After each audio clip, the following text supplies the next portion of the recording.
सहना भवतु सहनौ भुनक्तु सह वीर्यं करवावहै तेजस्विनावधीतमस्तु मा विद्विषावहै। ओम शांति शांति शांति। हरि ओम। আমরা দেখছি ভগবদ গীতা নবম অধ্যায় 29 নম্বর শ্লোকে ভগবান শ্রীকৃষ্ণ বলছেন, समोहम सर्वभूतेषु न मे द्वेष्योस्ति न प्रियः ये भजन्ति तु मां भक्त्या मयि ते तेषु च अपि अहम। अहम আমি सर्वभूतेषु सब জীবের প্রতি समः সমানভাবে মে আমার কাছে না দ্বেষ্যः কেউ ঘৃণার পাত্র নয়, না প্রিয়ः আবার কাউকে বেশি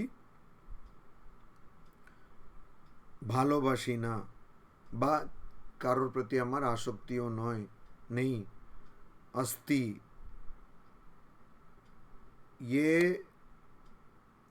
তারা তু কিন্তু মাম আমায় ভক্তিয়া ভক্তির সঙ্গে ভজন্তি প্রার্থনা করে বা পুজো করে আরাধনা করে তে তারা মহি আমার মধ্যে চ আবার আহম আমি আপি আমিও তেষু তাদের মধ্যে। ভগবান শ্রীকৃষ্ণ এখানে বলছেন যে আমি সবার কাছে সমানভাবে থাকি, এমন না যে আমি কারো কাছে খুব আসক্ত হয়ে পড়েছি বা কারোর জন্য বেশি আমি কৃপা করছি বা কোথাও কৃপা কম করছি, এরকম না। আমি অর্থাৎ ভগবান সবার কাছে সবার জন্য সমান, কিন্তু সেটা সবাই বুঝতে পারে না কেন? তার কারণ হচ্ছে শুধু তারা যারা ভগবানকে ভক্তির সঙ্গে আরাধনা করবেন, পুজো করবেন, তারা ভগবানকে তাদের মধ্যে পাবেন এবং ভগবানও তাদের মধ্যে থাকবেন, ভগবানও তাদের মধ্যে থাকবেন, এটা এখানে বলা হচ্ছে। তো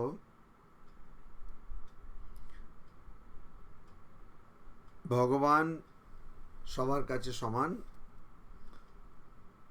কিন্তু যারা ভগবানের কাছে বেশি ভক্তি যাদের আছে, যারা ভগবানের কাছে বেশি চিন্তা করে, ভগবানের সম্বন্ধে বেশি চিন্তা করে, তাদের মধ্যে ভগবানের কৃপার প্রকাশ বেশি পাওয়া যাবে। আর এর পরের শ্লোকে ভগবান শ্রীকৃষ্ণ বলবেন যে যারা দুরাচারী তাদের মধ্যেও কিন্তু সেই ভক্তির জন্য বা সেই সাধনের জন্য তাদের মধ্যেও কিন্তু ভগবানের একই রকম প্রকাশ পাওয়া যাবে, ভগবানের শ্রদ্ধার একই রকম প্রকাশ পাওয়া যাবে। বরঞ্চ আমি বলবো তাদের মধ্যে বেশি প্রকাশ পাওয়া যাবে। আর স্বামী বিবেকানন্দ বলছেন, মাই গড দ্য উইকেড, কে আমার ঈশ্বর? যে দুর্জন দুষ্ট, সে আমার ঈশ্বর। তো দরিদ্র নারায়ণ বলছেন, কিন্তু যে খারাপ কাজ করে তার মধ্যেও নারায়ণ রয়েছে। মাই গড দ্য মিজারেবল, যারা দরিদ্র তারা আমার ঈশ্বর। মাই গড দি ইগনোরেন্ট, যারা অজ্ঞ, যারা অজ্ঞানী, তারা আমার ঈশ্বর। তো এই সবের মধ্যে ঈশ্বর রয়েছেন, সবার মধ্যে ঈশ্বর রয়েছেন। তো এই জন্য যদি আমরা বাল্মীকির ঘটনা দেখি,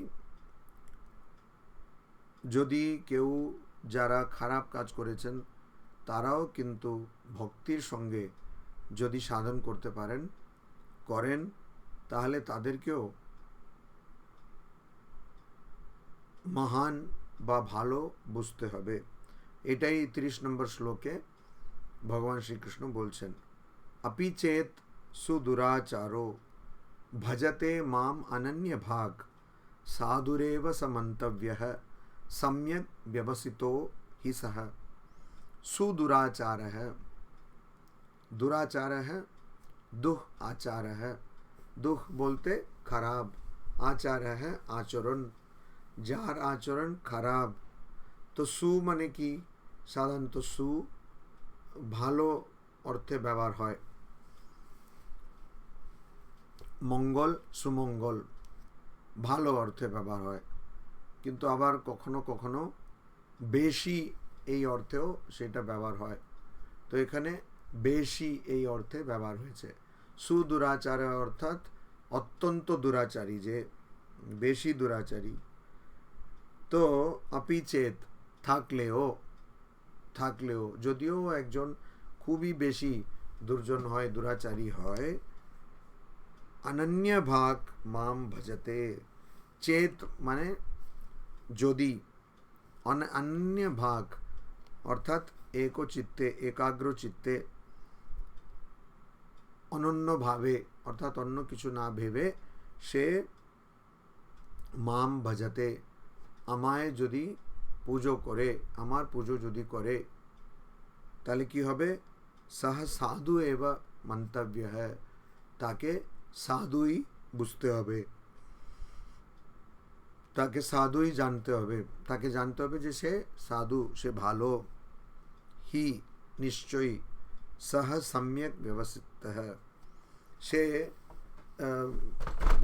নিশ্চয়ই আমাদের ধরতে হবে যে সহ সম্যক ব্যবস্থিত, অর্থাৎ সেই দুরাচারী, সে ভালো সিদ্ধান্ত নিয়েছে। ব্যবস্থিত অর্থাৎ সিদ্ধান্ত নিয়েছে। কি সিদ্ধান্ত নিয়েছে? ওই অনন্য ভাগ ভজতে, একাগ্র চিত্তে ভগবানের ভজন করা বা প্রার্থনা করার সিদ্ধান্ত যে নিয়েছে সেটা ভালোই নিয়েছে, এটা এখানে বলছেন।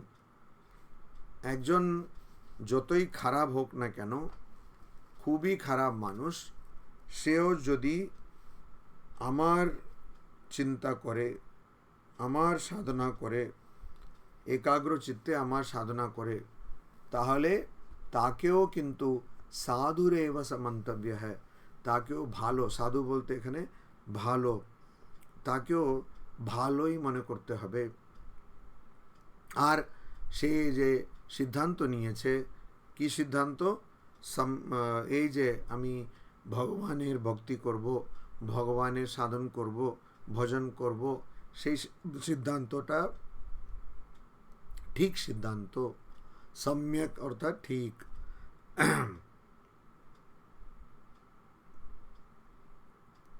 সে ঠিক সিদ্ধান্ত নিয়েছে, এটা জানতে হবে। তো আমরা এখন বললাম যে বাল্মীকি রত্নাকর, বাল্মীকি হয়ে গেলেন। তো ওই যে বাল্মীকি হলেন, ওই সিদ্ধান্তটা ঠিক নিলেন কে? রত্নাকর, যে আমি এই নারদ মহর্ষি ইনি যা কথা বলছেন তার কথা শুনে, কথা অনুযায়ী আমি সাধন করব, এই যে সিদ্ধান্ত নিলেন, এটা ঠিক সিদ্ধান্ত, ঠিক সিদ্ধান্ত।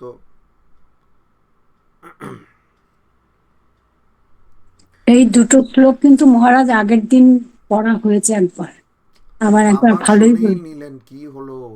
মহাভারত অশুদ্ধ হলো নাকি? মাঝখানে এটা বলতেই হলো আপনাকে? আমরা মানে আপনারা সংসারে কত জিনিস জ্ঞানের করে ওই সকাল থেকে একই জিনিস শুনেন, তখন তো বলেন না যে আরে এই একই জিনিস কেন আমি বলছি। যখন কথামৃত পড়বেন বললেন আরে ঠাকুর একই কথা বারবার বলছেন, আরে গীতাতে একই কথা, মহারাজ একটাই শ্লোক, আমি সংক্ষেপে তো বলছি, তো কি এমনি অশুদ্ধ হলো? হ্যাঁ, আমি ভুল করে বলিনি, আমি জেনেই বলছি। কি? আমি সরি মহারাজ, হ্যাঁ, সরি। সরি একটু হলে ভালো। হ্যাঁ, মানে মাঝখানে ওটা বলার কি দরকার আছে? ওটা হবে তো, যাবো তো। আচ্ছা, ঠিক আছে। তো একটু ভালো কথা শুনে নিলেন 4 বার 5 বার, তাতে কি আছে? গীতা আমরা যেমন বলি পরম্পরাগতভাবে, গীতা কখনো শেষ হয় না। শুধু গীতা না, বিষ্ণু সহস্রনাম এগুলো কোনো দিনই শেষ হয় না। যখন শেষ যে 18 নম্বর অধ্যায়ের যে শ্লোকটা আছে, শেষ শ্লোক, সেটা পড়ার পরে আমরা সাধারণত কি করি, প্রথম অধ্যায়ের প্রথম শ্লোকটা একবার পড়ি। হুম, তো 18 নম্বর 78 নম্বর শ্লোক পড়ার পরে প্রথম অধ্যায়ের প্রথম শ্লোকটা পড়ি। তার মানে হচ্ছে কি, যে গীতা কখনো শেষ হয় না, এগুলো বারবার পড়তে হবে যতক্ষণ না আপনার মোক্ষ লাভ হচ্ছে, এগুলো জানবেন, ঠিক আছে? আচ্ছা, তো এখানে ভগবান শ্রীকৃষ্ণ বলছেন যে এই যে সিদ্ধান্ত নেওয়া হচ্ছে, সে দুরাচারই হোক না কেন, এই সিদ্ধান্তটা নিন, সেটাই ভগবান বলছেন। তখনই আপনি বলেন যে বারবার শোনার সিদ্ধান্তটা নিন না। হ্যাঁ, যে ভগবানের চিন্তা করবেন, ভগবানের কথা শুনবেন, সেই সিদ্ধান্তটা নিন, তাতে কিছু খারাপ আসবে না। আচ্ছা, এই সিদ্ধান্ত আমাদের নিতে এত অসুবিধা হয় কেন? অসুবিধা এই কারণে হয় যে আমাদের অহংকারে খুব লাগে। হুম, আমাদের অহংকারে লাগে। আপনি যদি যে কোনো বড় আধ্যাত্মিক মহাপুরুষের জীবনটা যদি পড়েন, সেটা স্বামী বিবেকানন্দেরই হোক, যারই পড়েন না কেন, তো দেখবেন যে অনেক সময়ই অহংকার কাটানোর জন্য তাদের গুরুরা অনেক কাজ করেছেন অহংকার কাটানোর জন্য।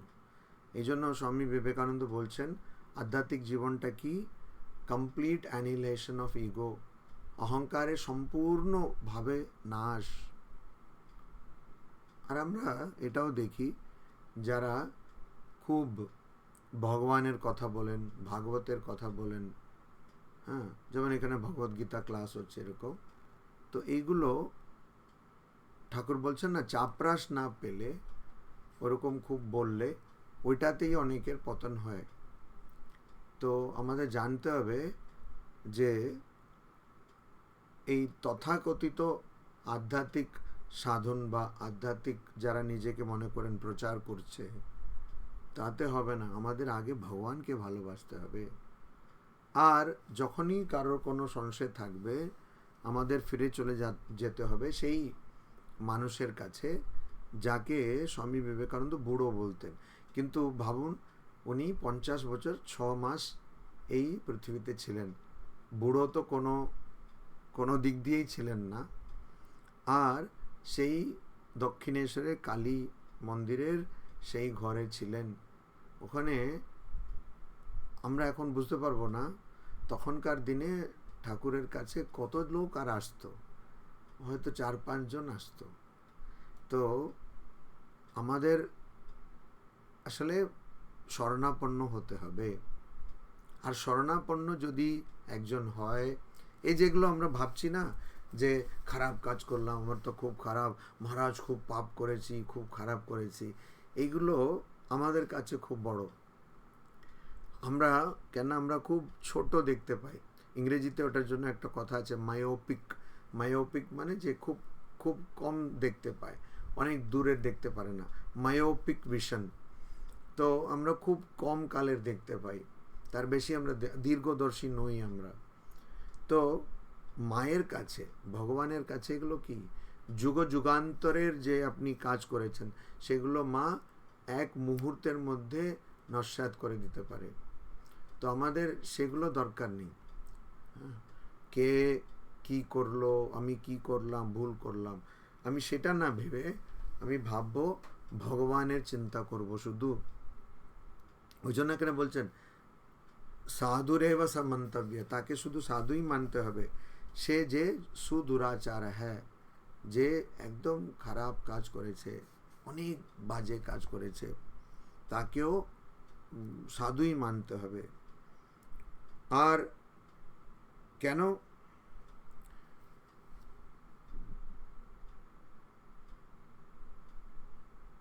উপনিষদের মধ্যে বা শাস্ত্রের মধ্যে আছে যে আর ভগবৎপাদ শঙ্করাচার্য দেব ওনার ভাষ্যগুলোর মধ্যেও বলছেন যে यद हरेव व्रजेत तद हरेव प्रव्रजेत, অর্থাৎ যখনই বৈরাগ্য মনের মধ্যে আসে তখনই ত্যাগ করে দিতে হবে। তো এটা ত্যাগ করে দিতে হবে মানে আমরা যদি ওটাকে ধরে নিই আনুষ্ঠানিকভাবে সন্ন্যাস গ্রহণ করতে হবে, সেভাবেও ওটাকে ধরা যায়। আর আমি সবসময় অনাসক্ত হয়ে থাকব, সেটাকেও ধরা যায়। তো আমাদের ঠাকুর দেখিয়ে দিলেন যে গৃহস্থ জীবনের থেকেও ঠাকুরের কত ভক্ত, সেরকম যারা গৃহস্থ জীবনে থেকেও তারা কিন্তু ওই ভগবানের উপরে শরণাপন্ন হয়েছিলেন।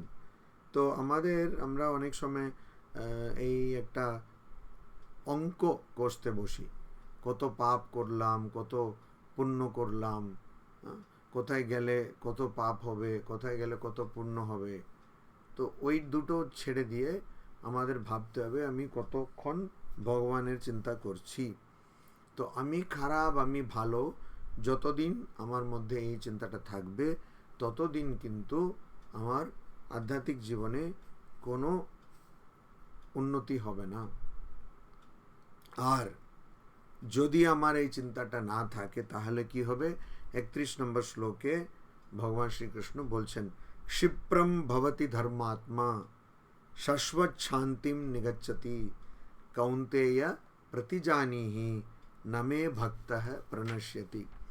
আমাদের বুঝতে হবে ভগবদ্গীতায় অনেক জায়গায় স্বয়ং ভগবান শ্রীকৃষ্ণ, স্বয়ং ভগবান, তিনি আমাদের একদম অভয়বাণী দিচ্ছেন, আমাদের একদম তিনি গ্যারান্টি দিচ্ছেন, আমাদের একদম বলছেন ভয়ের কোনো কারণ নেই। অনেক জায়গায় বলছেন, যেমন 6ষ্ঠ অধ্যায়ে বলছেন, যে আরও অনেক জায়গায় বলছেন স্বল্পমাপ্যস্য ধর্মস্য ত্রায়তে মাহাতো ভয়াৎ।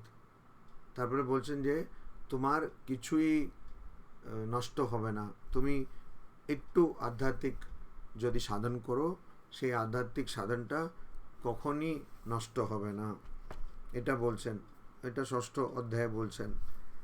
ওই রকম এখানে বলছেন যে মে ভক্ত না প্রণশ্যতি, মে আমার ভক্ত, মে মানে আমার ভক্ত না প্রণশ্যতি, আমার ভক্ত কখনো তার কোনো নাশ হয় না। সেই কথাটাই শ্রীকৃষ্ণ 6ষ্ঠ অধ্যায়ে 40 নম্বর শ্লোকে বলছেন, নাহি কল্যাণকৃত কশ্চিৎ দুর্গতিম তাত গচ্ছতি। যে একটু ভালো কিছু করেছে তার কোনো দুর্গতি হতে পারে না। তো এখানে কি বলছেন? ক্ষিপ্রম মানে একদম ত্বরিতভাবে, তাড়াতাড়ি। ধর্মাত্মা ভবতি, এই যে আগের শ্লোকে বলা হলো সুদুরাচার হ্যাঁ, অর্থাৎ যার আচরণটা একদম খারাপ, সে কিন্তু যদি অনন্য ভাগ মাম ভজতে, একাগ্র চিত্ত হয়ে সে যদি আমার পুজো করে, আমার আরাধনা করে, তাহলে ক্ষিপ্রম ভবতি ধর্মাত্মা, সে তাড়াতাড়ি মুহূর্তের মধ্যে ধর্মাত্মা হয়ে যাবে। ধর্মাত্মা অর্থাৎ যে আত্মা, এখানে আমাদের বুঝতে হবে মন, এখানে আত্মা কথার মানে হচ্ছে মন। ধর্মতে যার মন প্রতিষ্ঠিত, যে শুধু ধর্মীয় আচরণ করে, একদিকে হচ্ছে দুরাচার, শুধু দুরাচার না, সুদুরাচার, অর্থাৎ অত্যন্ত খারাপ মানুষ, সে যদি একবারও মানে কিছুক্ষণের জন্য যদি একাগ্র চিত্তে সে যদি ভগবানের চিন্তা করে, তাহলে কি হবে, তাকে ভালোই মনে করতে হবে। তাহলে এই দুরাচারা তো মিটে গেল, সেই শ্লোকেই ভগবান শ্রীকৃষ্ণ বললেন, তাহলে তো এটা মিটে গেল। কিন্তু শুধু তাই নয়, সে ধর্মাত্মা হয়ে যাচ্ছে, অর্থাৎ সে ধর্মে প্রতিষ্ঠিত মানুষ হয়ে যাচ্ছে, মানে সেই ধর্মের একজন অথরিটি হয়ে যাচ্ছেন। কি করে? কারণ তার শাশ্বত শান্তিম নিগচ্ছতি, সে নিগচ্ছতি পায়। কি পায়? শাশ্বত অর্থাৎ শাশ্বত শান্তি, সে সব সময় শান্তি লাভ করে। কি করে শান্তি লাভ হবে? যার কোনো আর ইচ্ছা থাকবে না, নির্বাসনা। মা বলছে না, নির্বাসনাই মুক্তি। ইচ্ছা যার থাকবে না, বাসনা যার একবারে চলে যাবে, সে পরম শান্তি লাভ করবে, অর্থাৎ সে মুক্তি লাভ করবে। যে মুক্তি লাভ করবে সে তো ধর্মাত্মা হবেই, যে মুক্তি লাভ করবে সে ধর্মাত্মা হবেই। তো সেই ধর্মাত্মা হয়ে যাচ্ছে। ওই জন্য বলছে, এ কৌন্তেয়া, ও কুন্তির পুত্র অর্থাৎ অর্জুন, মে ভক্ত হ্যায়, আমার ভক্ত, না প্রণশ্যতি, আমার ভক্তের কোনোদিন নাশ হয় না। প্রতি জানিহি, এটা তুমি জেনে রাখো, তুমি জেনে নাও যে আমার ভক্তের কোনো নাশ হয় না, আমার ভক্তের কোনো নাশ হয় না।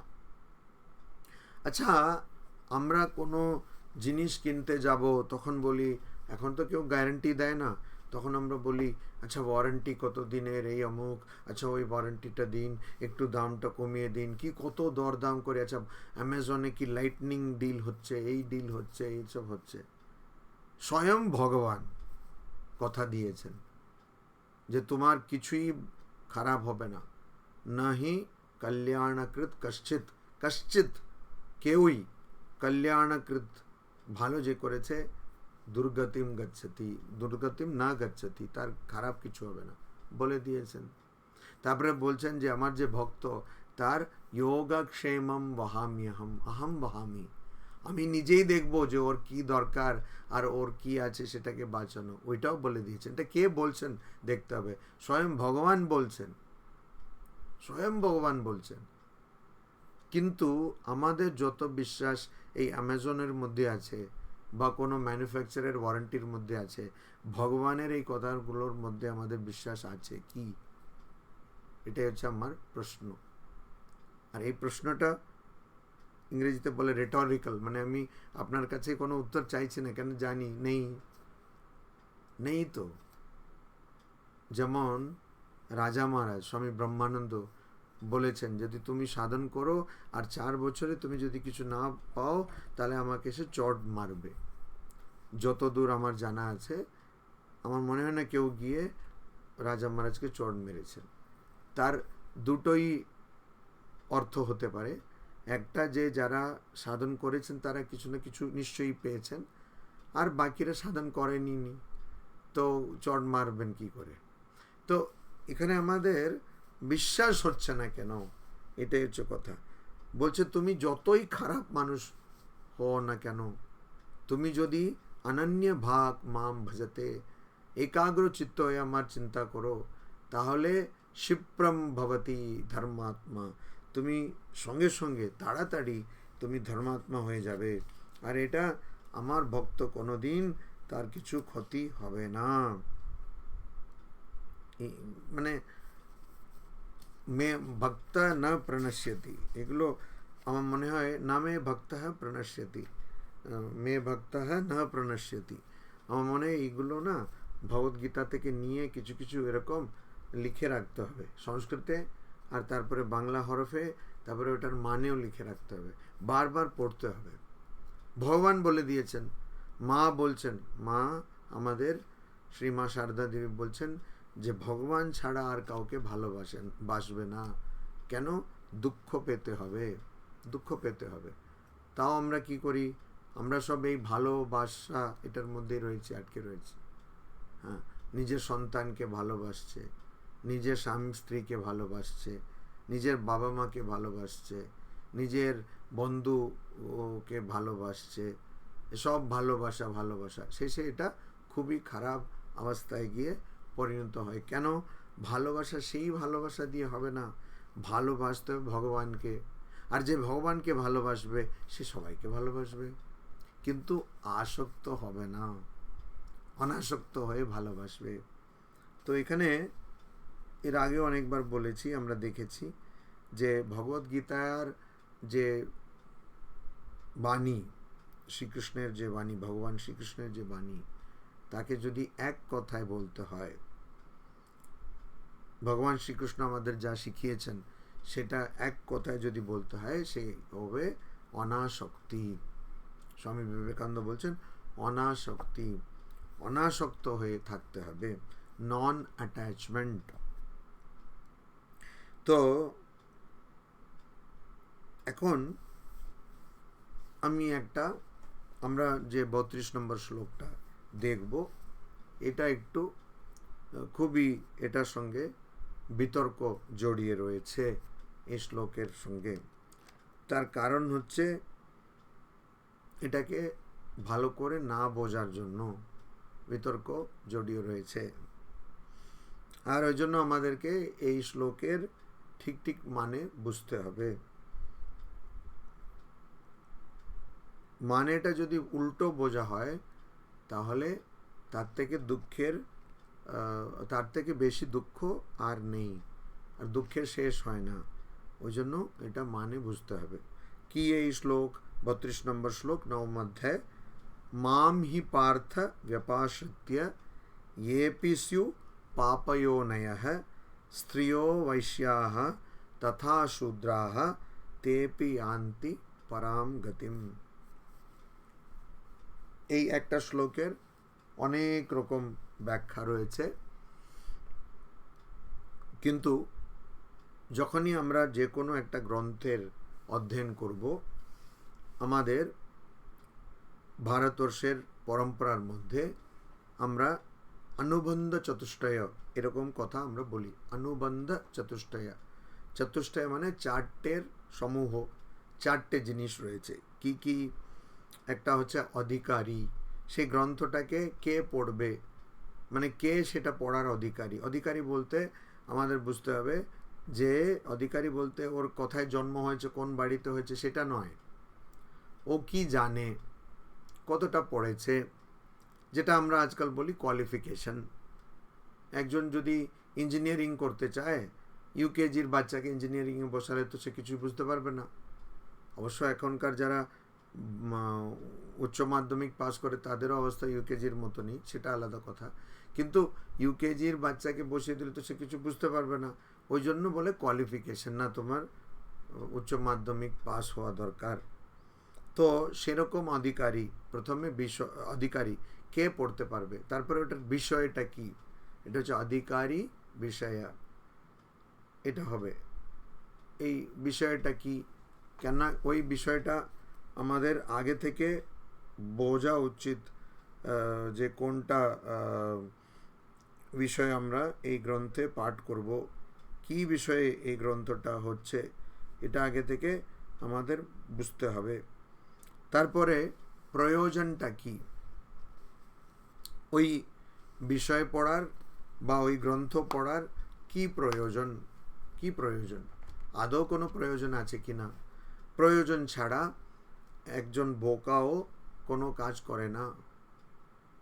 প্রয়োজনম অনুদ্দেশ্য মূঢ়ঃ আপি না প্রবর্ততে, এরকম সংস্কৃতে বলা হয়।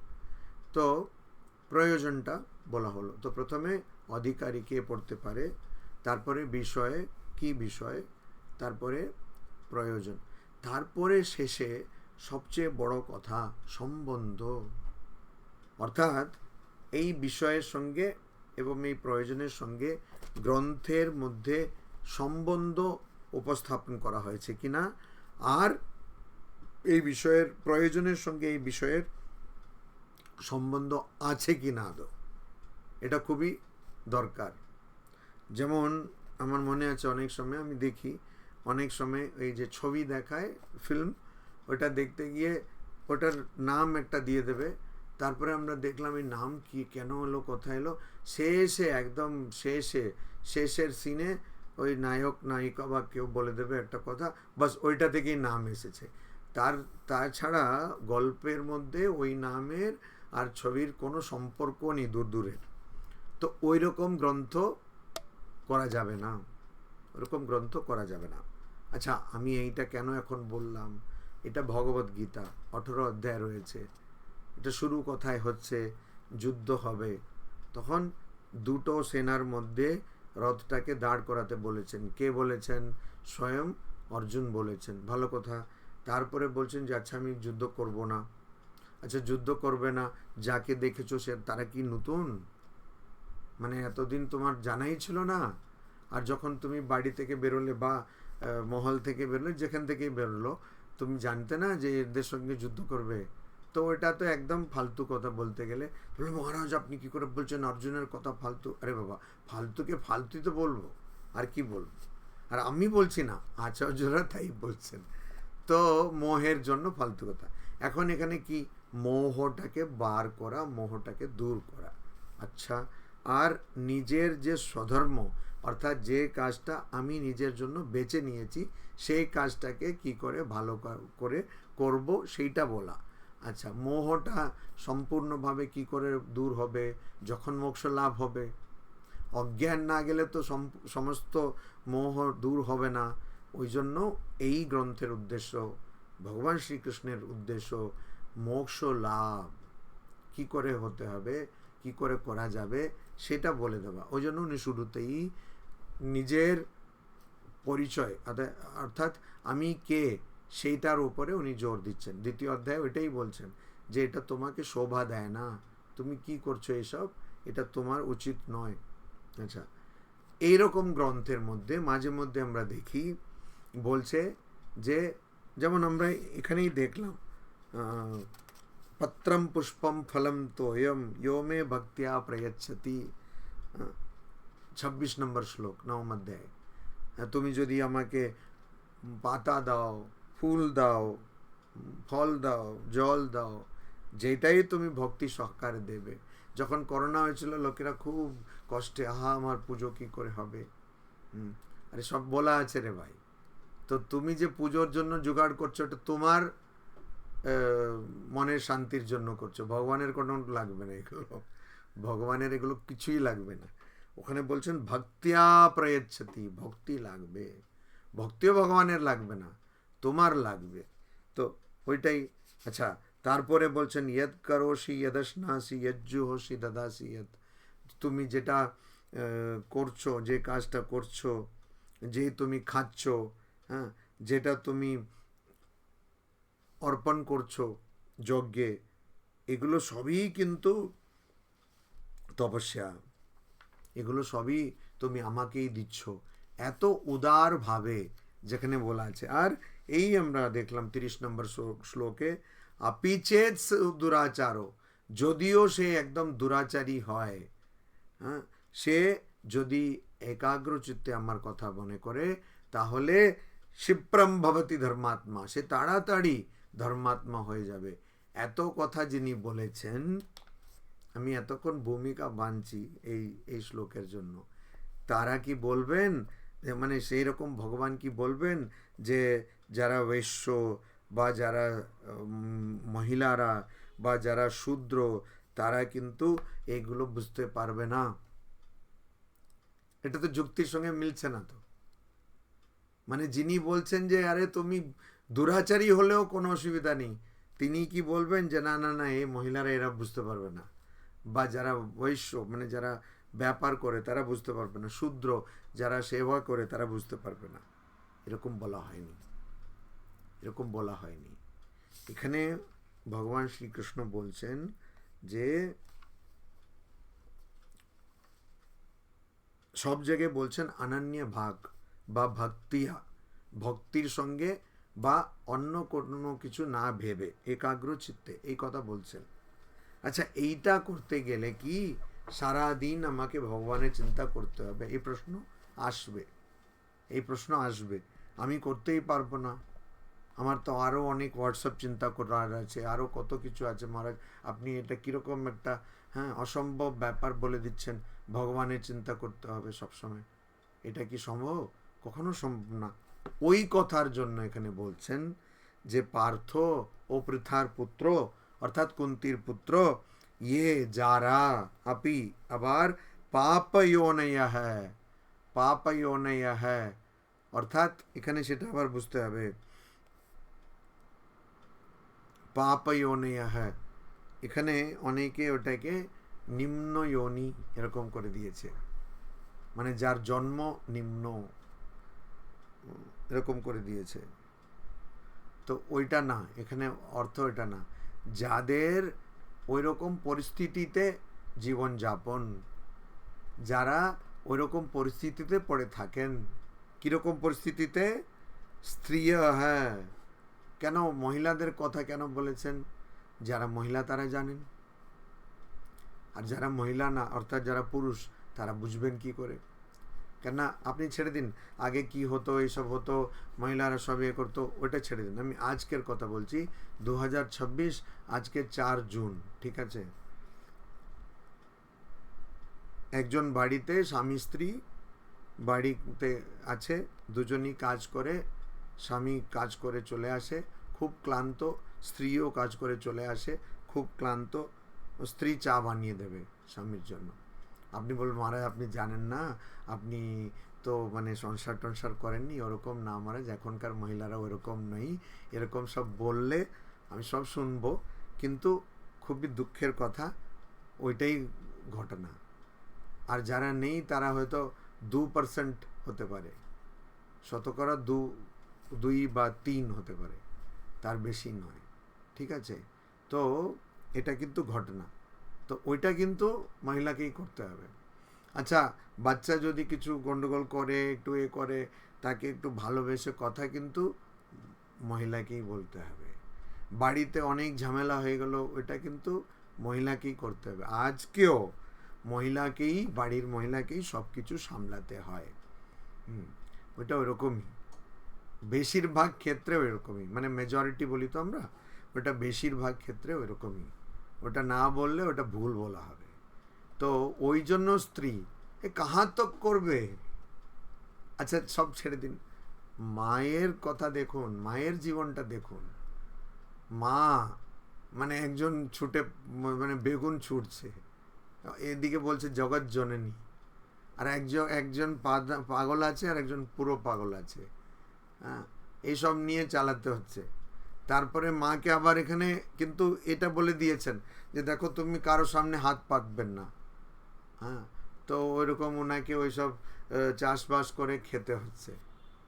আর এদিকে এরা সব খুবই ব্যস্ত, জগৎ উদ্ধার করে দেবে মানে সব এরকম ব্যস্ত, মায়ের দিকে তো কেউ তাকালো না। তারপরে চিঠিতে স্বামীজি বলছেন না মাতা ঠাকুরানীর কথা, স্বামীজিরও পরে বলছেন, শুরুর দিকে তো বলেননি।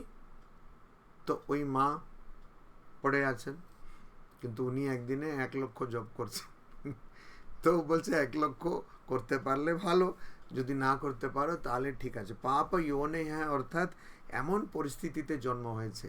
স্বামীজি একটা জায়গায় বলছেন যারা খুব দরিদ্র এবং যারা খুব সম্পন্ন, তারা ভগবানের চিন্তা করতে পারে না, খুব কঠিন, করতে পারে না মানে খুব কঠিন। সব সময় কোথায় থেকে খাওয়া জুটবে সেটা ভাবছে, তার ক্ষেত্রে ভগবানের চিন্তা করা কঠিন। তো ওই অর্থে এখানে বলছেন যে যারা এরকম পরিস্থিতিতে আছেন, এরকম বাড়িতে যাদের জন্ম, তারা বা এরকম পরিস্থিতিতে যাদের জন্ম, যেমন মহিলারা, যেমন বৈশ্যাহা, অর্থাৎ যারা ব্যাপার করেন, বিজনেস করেন, বিজনেস যারা করেন তারা জানেন। এটা আমাদের অনিলদা বসে আছেন, কোথাও ডাকলে আসবে না, ওই মহারাজ আপনি তো বুঝতেই পারছেন এই নতুন এইসব সেট আপ করেছি, এখন কি করে মহারাজ, এই ওইটা এখানে বলছেন, কোথায় আসবে না, কারণ অনিল সানার জুয়েলার্স মানে একদম ফাটাফাটি হয়ে যাবে একদম, তো সেই ফাটাতে হবে, তো ওটা কি করে এখন গেলে তো মুশকিল। তো ওইটা হবে না। শূদ্রাহা, শূদ্রাহা, আচ্ছা অনেকের ধারণা এই শূদ্র মানে কি যেন জঘন্য জিনিস, এরকম ধারণা। আদৌ আমাদের চাতুর্বর্ণ্যম মায়া সৃষ্টম ইত্যাদি ভগবদ্গীতাতেই শ্রীকৃষ্ণ বলছেন, এটা কখনোই ছিল না যে একটা আরেকটা থেকে বড়, এরকম কিছুই ছিল না। যারা ওটাকে বোঝে না তারাই ওরকম ব্যাখ্যা করে, ভুল ব্যাখ্যা করে। শূদ্রাহা মানে কি? সেবা কাজ, অন্যদের সেবা করা। আজকের ভাষাতে বললে, ইংরেজিতে বললে সার্ভিস ইন্ডাস্ট্রি। আচ্ছা আজকে কেই সার্ভিস ইন্ডাস্ট্রিতে নেই, সবাই তো এমবিএ করছে, তার মানে সার্ভিস ইন্ডাস্ট্রি। সবাই সবাই মার্কেটিং করছে, তার মানে সার্ভিস ইন্ডাস্ট্রি।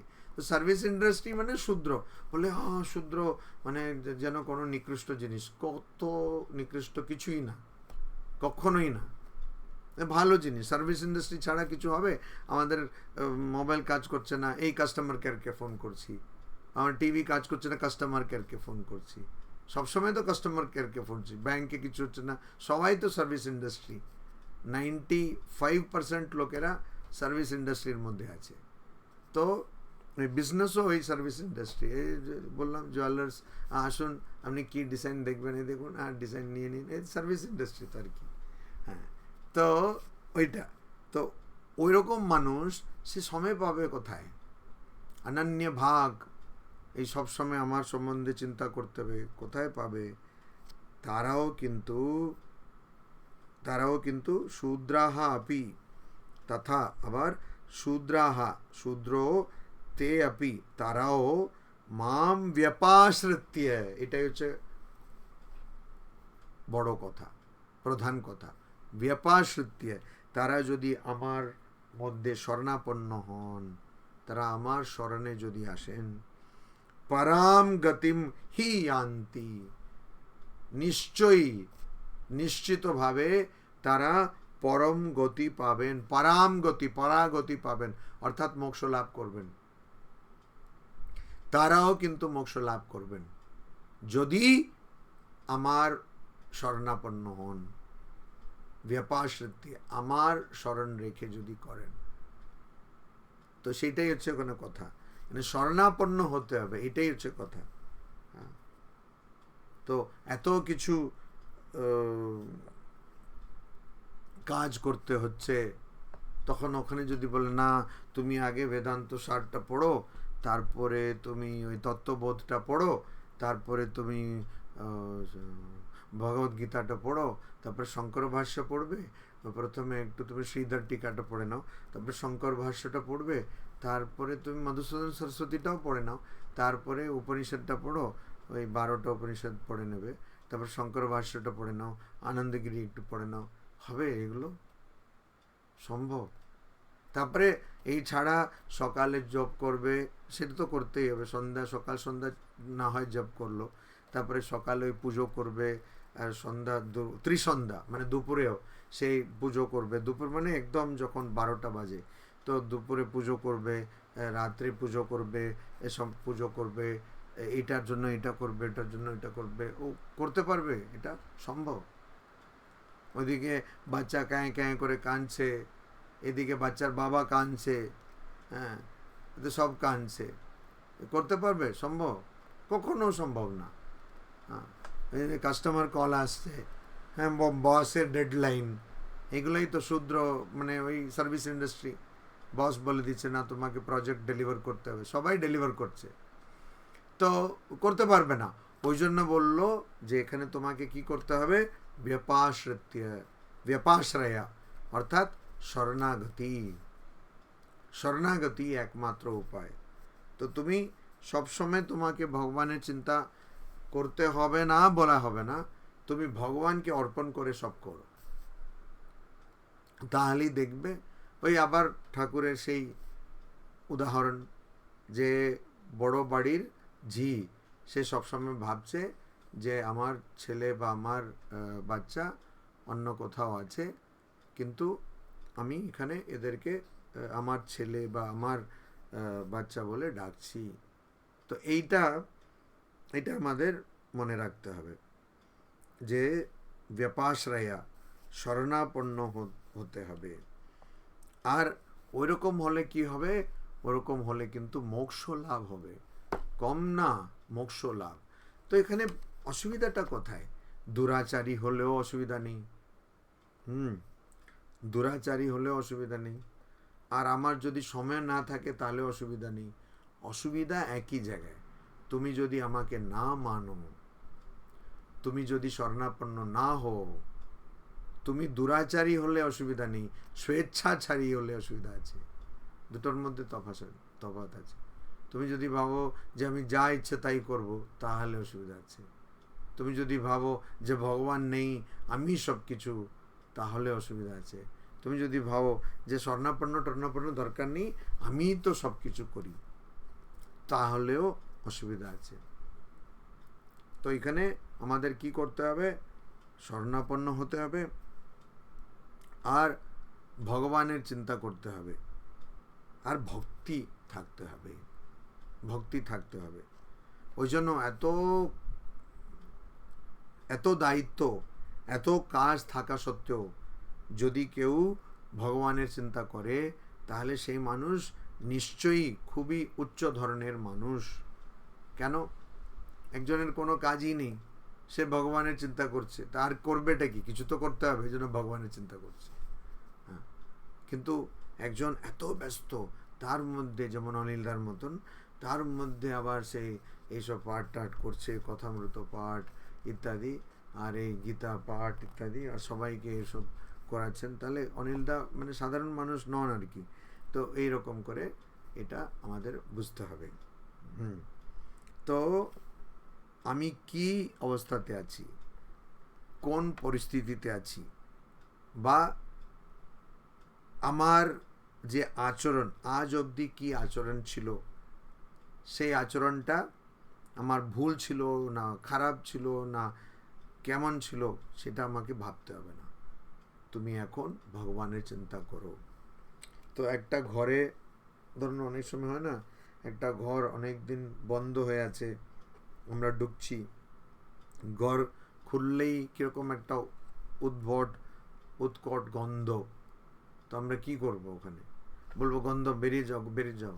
না, ওখানে একটা ধূপকাঠি জ্বালিয়ে দিলে বা ওই রুম ফ্রেশনার দিয়ে দিলে সুন্দর গন্ধ হয়ে গেল, সেকেন্ডের মুহূর্তের মধ্যে ভালো গন্ধ হয়ে গেল।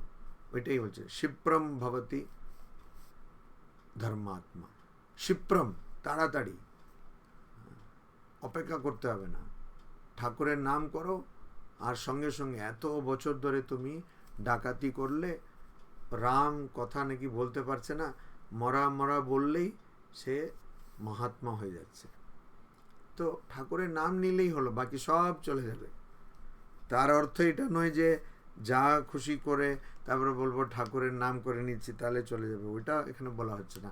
ওই জন্য বারবার বলছেন ভক্তি, শরণাপন্ন। তারপরে 33 নম্বর শ্লোকে বলছেন কিম পুনঃ ব্রাহ্মণাঃ পুণ্যা ভক্তা রাজর্ষয়স্তথা অনিত্যম অসুখম লোকম ইমম প্রাপ্য ভজস্ব মাম। তো আমি বললাম না, কিছু কিছু কথাগুলোকে ভগবদ্গীতা থেকে বার করে ওরকম বাড়িতে সব জায়গায় চিটিয়ে রাখতে হয়। অনেকে তো এই পোস্টার লাগায়, কোথায় থেকে সব আজে বাজে সব নিয়ে আসে, সেটা নেই, এগুলো লাগালেই তো ভালো। কত সুন্দর কথা। তো শূদ্রের সম্বন্ধে বলা হয়েছে, বৈশ্যের সম্বন্ধে বলা হয়েছে। তো যদি আপনি ভাবেন আচ্ছা আচ্ছা তাহলে এরাই পাবে, ফালতু এইসব ব্রাহ্মণ আর খেটে মরছে, তাহলে ওই জন্যই বলছে আরে যারা সবসময় ভগবানের চিন্তা করতে পারে না, যাদের সেই পরিস্থিতি নেই, তারাও কিন্তু যদি শরণাপন্ন হন তাহলে পরাম গতিম ইয়ান্তি, তারা একদম মোক্ষ লাভ করবে, পরম গতি প্রাপ্ত করবে, পাবে। তাহলে কিম পুনঃ, আবার এটা বলতে আছে নাকি? কিম পুনঃ অর্থাৎ আবার এটা বলতে, বলতে মানে এটা বলা বাহুল্য। কি বলা বাহুল্য? যে ব্রাহ্মণাঃ পুণ্যা ভক্তা রাজর্ষয়া তথা, যে যখন যারা সবসময় ব্যাপারে একদম মগ্ন হয়ে রয়েছে বা সেবা কাজে মগ্ন হয়ে রয়েছে, তারাই যদি পাবে, তাহলে এটা বলা বাহুল্য যে ব্রাহ্মণাহা, যাদের ব্রাহ্মণের কাজ কি? অধ্যয়ন অধ্যাপন, মানে সে শাস্ত্র পড়বে, শাস্ত্র পড়াবে, শাস্ত্র আচরণ করবে, পুজো করবে। তো সে তো সবসময় আছে। মাকে একজন জিজ্ঞেস করলো, তো মা বলছেন আর সাধু জব করবে না, তার কি করবে? জব করতেই তো সাধু হয়েছে, তো সেটা আলাদা কি আছে? এমন কোনো বিশেষ কিছু কি আছে নাকি সাধু জব করলে এটাতে বিশেষ বৈশিষ্ট্যটা কি? তো সেরকম, তো ব্রাহ্মণাহা পুণ্যা ভক্তা, পুণ্যাহা, পুণ্যা অর্থাৎ যারা পুণ্য কাজ করেন, অর্থাৎ এই অধ্যয়ন অধ্যাপন সাধন ভজন ইত্যাদি সবসময় করে থাকেন, যেমন ব্রাহ্মণাহা ব্রাহ্মণ, তথা আবার ভক্তাহা যারা ভক্ত। ভক্ত কি করে? সবসময় ভগবানের চিন্তা করছে, সেই ভক্ত। সে চিন্তা করছে না আরে আমার কি হবে, আমার নাম খারাপ যদি হয়ে যায় ইত্যাদি, সব সব চিন্তা করছে না। ভক্ত হচ্ছে শুধু ভগবানের চিন্তা করবে, আর কোনো চিন্তাই করবে না। রাজর্ষয় হ্যাঁ, আর যারা রাজা ঋষি, ঋষি মানে ঋষয় হ্যাঁ মন্ত্র দ্রষ্টারা হ্যাঁ, অর্থাৎ যারা মন্ত্রকে চাক্ষুষ দেখছে, একদম চোখের সামনে দেখছেন, তারা হচ্ছেন ঋষি। আর যারা রাজা আর ঋষি একই সঙ্গে, রাজা আর ঋষি, যেমন জনক রাজা। তো ঋষি মানে তারা যে সত্যগুলো বেদের মধ্যে বলা আছে সেগুলোকে চাক্ষুষ দেখেছেন। চাক্ষুষ দেখেছেন, এমনি দেখেছেন, তাই এমনি কথার কথা নয়, দেখেছেন তারা। আর আবার তারা রাজধর্ম সেটা পালন করেন, মানে রাজত্ব করেন। তারা রাজা আর ঋষি, তারাও কিন্তু কিম পুণ্য হ্যাঁ, তাহলে কত আর বেশি তারা, যখন শূদ্র বৈশ্য এরাই পাবে এত, যারা হয়তো দিনের মধ্যে দুবার ভগবানের নাম নিতে পারছেন আর সুযোগ পাচ্ছেন না, কিন্তু স্বর্ণাপন্ন, ওদেরই যখন ওরকম অবস্থা হবে, মোক্ষ লাভ করবেন, তাহলে এরা তো আরও বেশি মোক্ষ লাভ করবেন। মনে হচ্ছে ভগবান শ্রীকৃষ্ণ এত বলার পরে ভাবছেন আরে কত আর তোমাকে বলবো, অনিত্যম সুখম লোকম ইমম লোকম প্রাপ্য ভজস্ব মাম, বলে আর বেশি বলছি না তোমাকে। হ্যাঁ, তো ওরা পাবে, এরা পাবে, তুমি এরকম পাবে, সব তো আমি বলে দিলাম, আর কি? তা আবার কেউ বলছে যে মহারাজ বারবার কেন বলছেন? আরে তো বললাম অত বলার দরকার নেই। দেখো অনিত্যম, এই জগৎটা অনিত্য, অসার, এই জগৎটা নশ্বর, অনিত্যম, আসুখম, আর এই জগতের মধ্যে দুঃখই থাকবে। আচ্ছা, সুখ মানেটা কি? দুটো দুঃখের মধ্যে যে অন্তরাল, সেটা হচ্ছে সুখ। সুখ বলে কিছু নেই জগতে। মানে যখন দুঃখ, রে কত মহারাজ এত নেগেটিভ কথা বলছেন, না কিন্তু ঘটনা এই জগতে, জগতের পশ্চাতে, মানে জগতের যে আধার, ওখানেই সুখ রয়েছে, ভগবানের মধ্যেই সুখ রয়েছে। কিন্তু জগতের মধ্যে সুখ যদি কেউ খুঁজতে যায়, সে একদম নিরাশা পাবে। আশা হি পরমম দুঃখম, পরম দুঃখের কারণ আশা। কারো নাম বলছি না, মানে কিছু একটা পাওয়ার যদি অভিলাষা থাকে, সেইটাই পরম দুঃখ বলে, মানে মহারাজ বললেন দেখো তুমি আশা, তুমি পরম দুঃখের কারণ, ওটা না। মানে আশা হি পরমম দুঃখম নৈরাশ্যম পরমম সুখম। আর যদি অনাসক্তি থাকে, নৈরাশ্যম মানে সবার কাছে একদম নিরাশ হয়ে বাংলার পাঁচের মতন মুখ রাখা, ওটা নয়। নৈরাশ্যম মানে হচ্ছে অনাসক্ত হয়ে থাকা। অনাসক্ত হয়ে থাকাই পরম সুখ, প্রচুর সুখ। বাচ্চাকে দেখছে না, শিশুকে সবসময় হাসছে, কেন? তার কিছু চাহিদাই নেই, এখনো তো সে শিক্ষা লাভ করেনি। শিক্ষা লাভ করলে তারপরে তার চাহিদা, একে ভালোবাসবে না, ওকে ঘৃণা করবে, এইসব আমরা শিখিয়ে ঠিকিয়ে ওকে একদম ঠিক করে দিই। নাহলে তার আগে তো তার তো কোনো এটা খারাপ এটা ভালো কোনো তার কোনো কাণ্ডজ্ঞান নেই, বলি না, এই কাণ্ডজ্ঞানই কাণ্ড হয়েছে, বলছে না কাণ্ডজ্ঞান। এখন আবার ইংরেজিতে বলে পলিটিক্যাল কারেক্টনেস, কার সঙ্গে কীরকম কথা বলতে হবে। মহারাজ এই কথাটা না, it is politically not correct, আর তো ওই রকম, তো ওইটা এই পলিটিক্যাল কারেক্টনেস, কাণ্ডজ্ঞান, এটাই সব কাণ্ড হয়েছে, এটাই সব গণ্ডগোল হয়েছে। তো ওইটা, ওই জন্য কি এই জগতে সুখ বলে কিছু নেই, অসুখম। আমি বলছি না, ভগবান শ্রীকৃষ্ণ স্বয়ং পরমাত্মা বলছেন, জগতে সুখ নেই। আর যেটাকে আপনি বলছেন, মহারাজ আপনি এরকম বলেন কেন? জগৎ মানে তো সুখ দুঃখ মিলিয়ে। ভুল। দুঃখ আছে আর সুখ, দুঃখ কখন শেষ হবে এই আশা, ওটাকে আমরা ভুল করে সুখ বলি, ওটা আসক্তি। ইমাম লোকম, এই লোকটা, এই জগৎটা, জগৎ মানে কি? যেটা অর্থাৎ যেটা পরিবর্তনশীল, যেটা পাল্টাছে, সেই পাল্টাছে এই জন্যই অনিত্যম, আর এই জন্যই অসুখম। অনিত্যম বলে অসুখম। কি করে? স্বপ্নের মতন। কি করে স্বপ্নের মতন? বলছে আরে ভাই স্বপ্ন দেখছো তো, এখন আচ্ছা আমাদের স্বপ্ন দেখলেন কেউ, তো স্বপ্ন দেখলেন, তার মধ্যে দেখলেন যে একটা ভালো অ্যাপেল জুসের গ্লাস আছে, ভালো, ও দেখছে আচ্ছা অ্যাপেল জুসের গ্লাস, যেই একটু মুখটা ফিরিয়ে আবার অ্যাপেল জুস গ্লাস দেখতে চেষ্টা করবে, ওখানে অ্যাপেল জুসও থাকবে না, গ্লাসও থাকবে না। একটা জিনিসকে আরেকবার দেখা যাবে না স্বপ্নে। তো সঙ্গমিত্রাদি ভাবছেন যে আমি অ্যাপেল জুস এখানে রাখা ছিল, তো কোথায় গেল অ্যাপেল জুস? না, হঠাৎ দেখলেন উনি ওখানেই নেই, উনি নিউ ইয়র্কে চলে গেছেন, সর্বপ্রিয়ানজির সঙ্গে বসে কথা বলছেন। ওখানে মানে বলছে যে একটু চাটা খাও, তুমি কি অ্যাপেল জুস করছো? হ্যাঁ, তো ওখানে কি, আরে এটা কোথায় এলাম, জায়গাটাই পাল্টে গেল। কেন? স্বপ্নে পূর্ব অপরের সম্বন্ধ থাকে না, আগের ঘটনা পরের ঘটনার মধ্যে নৈরন্তর্য থাকে না, কন্টিনিউটি থাকে না, যেটা ওই সিনেমাতে বলে খুব কন্টিনিউটি। অনেকে ওরকম ছবি দেখে বলে কোথায় ভুল করেছে, কোথায় বলেছে, এই দেখো ওখানে ওর এই মানে ডান দিকে এটা ছিল, পরের সিনে এটা বাম দিকে হয়ে গেছে, এই ভুল করেছে। কন্টিনিউটি, তো কন্টিনিউটি থাকতে মানে এটার মধ্যে একটা নৈরন্তর্য, মানে ওটা ঠিক ওই রকমই চলে আসছে। স্বপ্নে সেটা থাকে না, জগৎ স্বপ্নবৎ থাকে না। আমরা ভাবছি কত সব আমি একদম গুছিয়ে সংসার করছি, মহারাজ ভগবান তো করছেন না, আমি করছি, সংসার সব গুছিয়ে রেখেছি, মানে কথায় গুছিয়ে রেখেছে। ওই জন্য আমরা যেখানে এটা অসম্ভব ওখানে নৈরন্তর্য খুঁজছি, যে আমার এরকমই আনন্দ থাকবে খুঁজছি, ওই জন্য দুঃখ পাচ্ছি। আমি যদি ওই মরীচিকা জল 12 বা না 2টো সময় দুপুরবেলা একদম রোদ, মানে ওই মে জুন রোদ, তখন আমি যদি যাই রাস্তায় টার রোডের মধ্যে, তখন দেখি একটু আগে জল করছে, ঝলমল ঝলমল করছে, তো আমি ভাবি গিয়ে জল খাবো, কখনো জল পাবো না, মরীচিকা। তো ওই জন্য ওটা অনিত্যম, অনিত্যম থাকার জন্যই অসুখম। আমি যেই ওটাকে ধরতে যাব ওটা পাবো না আমি।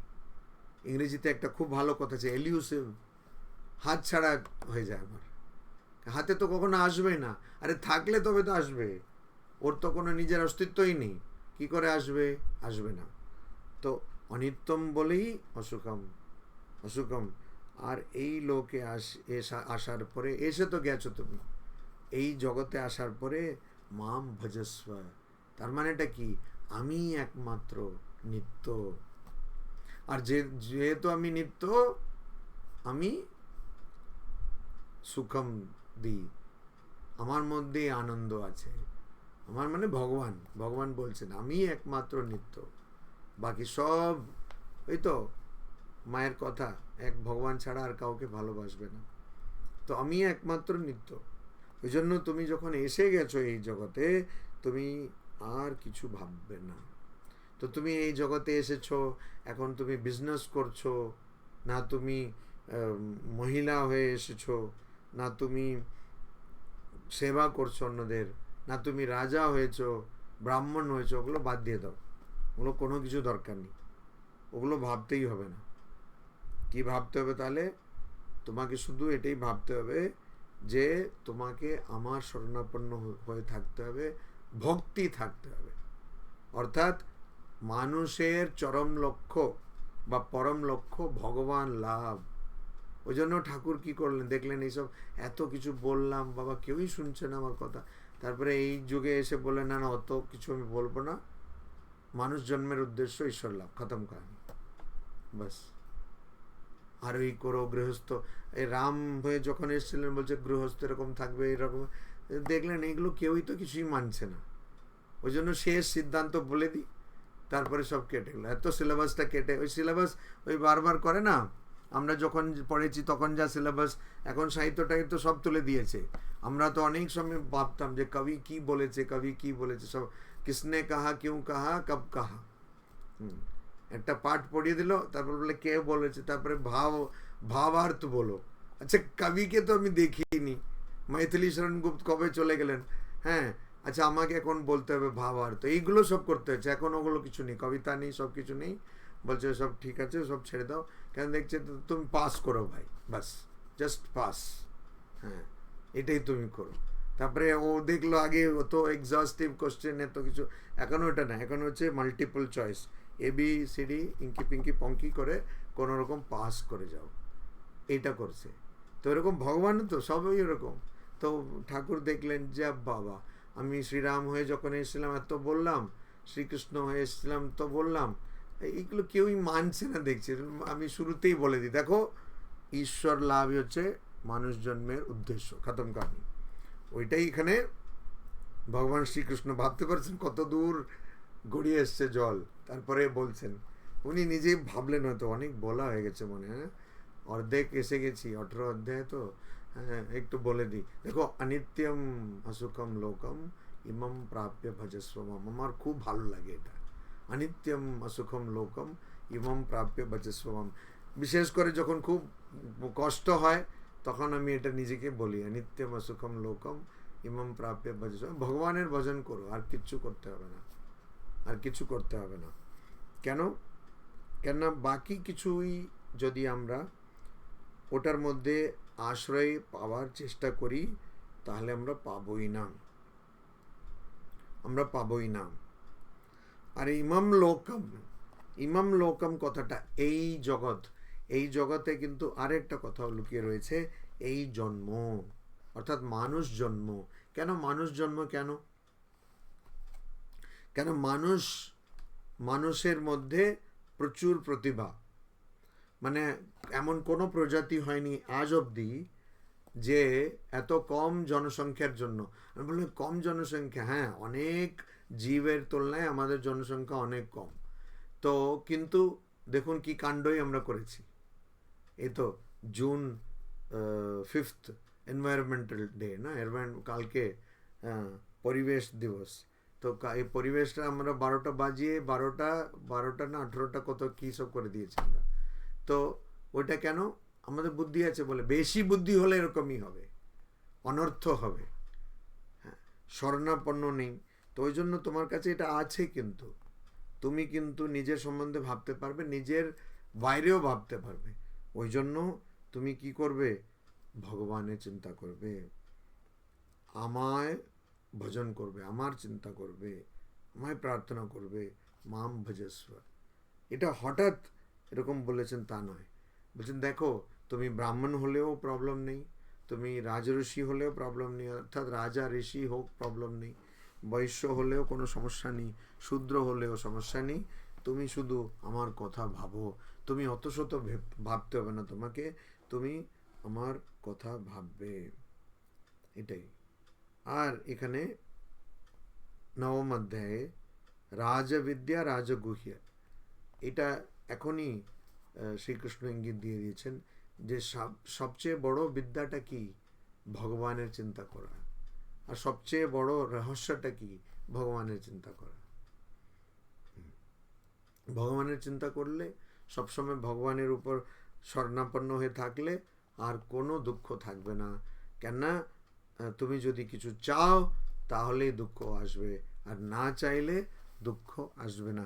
একজন খুব বড় একজন ওই আধ্যাত্মিক বক্তা ছিলেন, তাকে একজন জিজ্ঞেস করছেন, ওয়াই ডু উই সাফার, ইংরেজিতে ওয়াই ডু উই সাফার, পুরনো ইউটিউবে আছে সব, ইউটিউব পুরনো না, ইউটিউবে পুরনো ভিডিও আছে, why do we suffer, you want to suffer, উনি বলছেন ইউ ওয়ান্ট টু সাফার।